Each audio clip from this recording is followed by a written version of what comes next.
Hello, welcome to a Smurp Vision. Today we are looking at Young Avengers, written by Alan Heinberg and drawn by the talented Jim Chung. And firstly, I've got the direct market cover, and on the front here it has springly dialogue and stunning visuals, the New York Times. It does not need that. This book does not need that at all, because this book is absolutely an amazing book. So there's the cover. There are all the Young Avengers. So we got Wiccan, we got Hulkling, we got Vision, we got Patriot, we got Stature, and then we got Kate Bishop, and I can never remember, it's his brother. Did he call himself Speedster? I actually can't remember. And this is the second time that I'm recording this video, so I should have actually checked. Anyway, it doesn't matter. So they all sort of had some sort of relationship with an Avenger. So Patriot is connected to the original Captain America, Isaiah Bradley. Stature is Ant-Man's daughter. Kate Bishop, I don't think she's actually got a connection to anyone, but she's really good with arrows. Speedster and Patriot, I'm calling him Speedster even if that's not his name, are Wanda's created children. Hulkling is the love child of a Kree and a Skrull princess. And the Kree is Marvel. He's called Marvel. I forgot what he's called. Marvel. Mr. Marvel. He's not called Mr. Marvel. That's ridiculous. I've forgotten that. That's totally embarrassing. And then Vision is, well, is himself, but except he's kind of made himself like a child. And if I remember correctly, it's something to do with Iron Lad, who brought this team originally together. So on the side we have beautiful usual Marvel Omnibus, this lovely white thing here, Young Avengers, Heinberg Chung, and then you've got the little picture there, which is important on your shelf. And then on the back we have this beautiful, beautiful spread. I love this, and it's got a little sort of synthesis there, etc. More than usual, I think. And then you've got the original four that sort of come together, and then you've got this beautiful display. Rather than showing all of them, they've sort of split it. It's really, really rad. And there are about 40 issues within this omnibus. So this collects Young Avengers 2005 1 to 12 Young Avengers special. Now that's sort of when it cut off. So that was the main series of this whole thing. And when I was when this was first announced, I thought, hey, how are they gonna make this call this an omnibus? There's not enough material. But then what you don't think about is there are lots of events that happen as well. So you got Avengers, so Civil War, Young Avengers, and Runaways. So there was a couple of crossovers, and that's 1 to 4. Then you've got Young Avengers Presents 1 to 6. Then Secret Invasion, Runaways, in Young, I got that wrong. Runaways, Young Avengers 1 to 3. Dark Reign, Young Avengers 1 to 5. Siege, Young Avengers. And then you have the Children Crusade 1 to 9. The Avengers, the Children Crusade, Young Avengers, and then some material from Uncanny X-Men 5 to 6. So if I take the cover carefully off, come on, nice and gentle. Come on, we're almost there, people. There we go. And then underneath there, which I never read, you have on this side synthesis, and then you have the creators. I never read them. I never do. I know they're there, but I never read them. And then on the back, you've got this beautiful spread all the way across, which is a mix of New Avengers and Young Avengers. And this is where I think the Kree come to take Hulkling away, if I remember correctly. And bear in mind, it's been a very long time since I've read this. Probably, I think it was around 2015. That's how long it's been since I've read Young Avengers. So I'm actually very excited to read this. So I'm going to try not to spoil it. I will try not to spoil it. I can't guarantee. So this is all the issues and where they show up. And then the Young Avengers sort of show up when there are no Avengers. And Jessica Jones is sent to look into who they are. And it's actually Iron Lad who brings them together. And Iron Lad, is this a spoiler? Isn't who he says he is. In fact, you know what? It's there. I'm sorry. he's Kang from the future, just to make things complicated. But it's a really, really good beginning. The story really flows, and I really enjoy it. They have some really good story time here in the beginning, and then obviously it ends, which I was disappointed. And obviously you have the relationship between Hulkling and who's called Teddy, and Patriot, who I can't even remember what. I'm sorry, I'm doing terrible. I'm trying to remember all their names. And they have a relationship together, which was pretty cool. So 2005 probably would have still been a different time, I think, in terms of how people look on relationships. So I'm trying to think if this, probably not one of the first male relationships in comics, but it was probably the start off it being, as in my mind, normalized.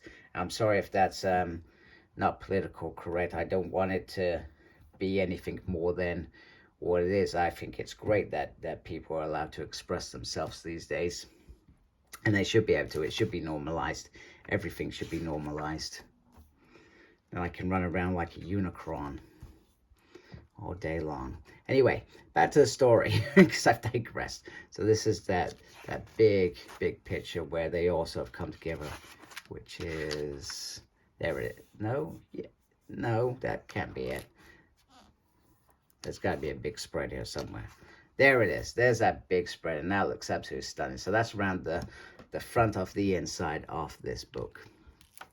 So after that it's all about events, which they're okay events, and they're crossovers with the Runaways, which I'm not too familiar with.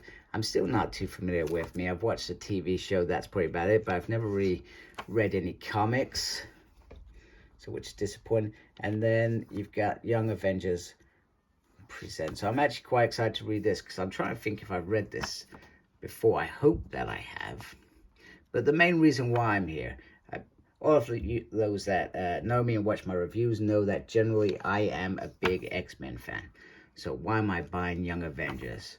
A, I do actually like the Young Avengers. And B, I like New Avengers. New Avengers were my Avengers. It's like Doctor Who. Everybody has their Doctor. Mine's David Tennant. Whereas other people's, it might be Peter Davidson, for example. Should ask my dad what his was. Anyway, back to the story. So New Avengers were my Avengers, and Young Avengers ran alongside that original run. And I was hooked, if I'm being honest with you. And I always have sort of shown an interest in them, but I haven't shown an interest in them since recently. I just want to take a step back. So the reason I'm in this from a perspective of an X-Men fan. So in this, Wolverine tells Magneto that he has grandkids, and it's a snippet from Uncanny X-Men 526, and it's the end snippet, and he doesn't realize.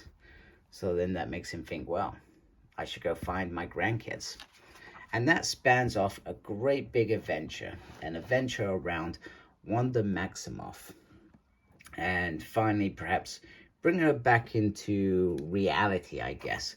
And then, so that obviously plays a big part in the House of M storyline, which says no more mutants. Now, to begin how this unravels, you go back to Avengers Disassembled, where Wanda decimates majority of the team, and then she kind of loses her mind in Excalibur with Magneto and Professor Xavier, and eventually she orders reality to the House of M, and by the end of it, she's killing everybody left, right, and center, and says it, no more mutants, and the mutant population is decimated. But what we find out in this storyline is that there is a reason behind this, that there is a chaos magic that, and I think I'm talking gospel, I could be talking crap, and has something to do with Doctor Doom, and which led her to go down this very dark path. I'm not saying that this redeems her. She doesn't, in my mind, I still not a fan of Wanda Maximoff. As far as I'm concerned, what she did to mankind was, she never really atoned for it. However, recently in the trial of Magneto, and there was X-Men Empire, she has had moments where she has been trying to redeem herself in the eyes of mutants, and close that gap, and, you know, rebuild, etc. So which has been good. So this originally started in what, 2004. So 2004, and that only finished in the Trial of Magneto, which was 2021. So in reality, that sort of in the background, these moments, etc. And then you have Avengers versus X-Men. Another reason why I like the Children's Crusade, there is a moment with X Factor, which I'm a massive fan of, Peter Davison's X Factor after Decimation, and that omnibus is coming out very soon. And I hope that these pages get dropped in it, because there was a big moment for Richter, who lost his power. In fact, it's here, and he actually gets his powers back. So, which is a big moment. And then there's this sort of climax scene with them all, and it's great that he's back. I feel like those moments need to actually be in those X Factor books or reference to, because all of a sudden he'll have no powers, and the next issue he's got powers, and it won't make sense to those who are reading anew. So anyway, I really like this book, and I've talked more than I probably intended to. It's a great omnibus. It's a lot of fun, and there are obviously some serious moments. And in the background you get the sort of the scenes, the planning, which is great. Some sort of script work here, which is brilliant. On Psychics, which was part 1, which is great. You get an interview, a couple of interviews. You get some designs. And this is all, so there's quite a lot of extras in here, more than I was actually expecting. And then you see some of Jim's work in the past, etc., what he's worked on, which is good. And some more interviews of Jim, which is brilliant. So there's some really, really great stuff in here. And then you see some more artwork, some variants. I had these toys back in the day. Good old Toy Biz. Started off the Marvel Legends universe, and you know, they weren't bad for their time. I loved them. I think I kept Patriot for a long time. Patriot was probably my favorite out of the 4 in terms of looks, etc. They did a really good job. And you got this sort of promo picture here, and then more artwork. So there's quite a bit. And then you get some spotlights on Jessica Jones, Kang the Conqueror. So you get to learn some information about him in case you want to go read about him. So it is, in my mind, a really, really solid omnibus. Complete whole story. You don't have to read anything else but this. So I highly recommend that if you haven't read this, this could be something for you to go get. So I hope you like my video. If you do, I'd really appreciate you subscribe to my channel. If you have subscribed to my channel, thank you, folks. I appreciate you all the time. Make sure you look after yourself. Very important these days. And as always, embrace geekiness. Take care. Goodbye.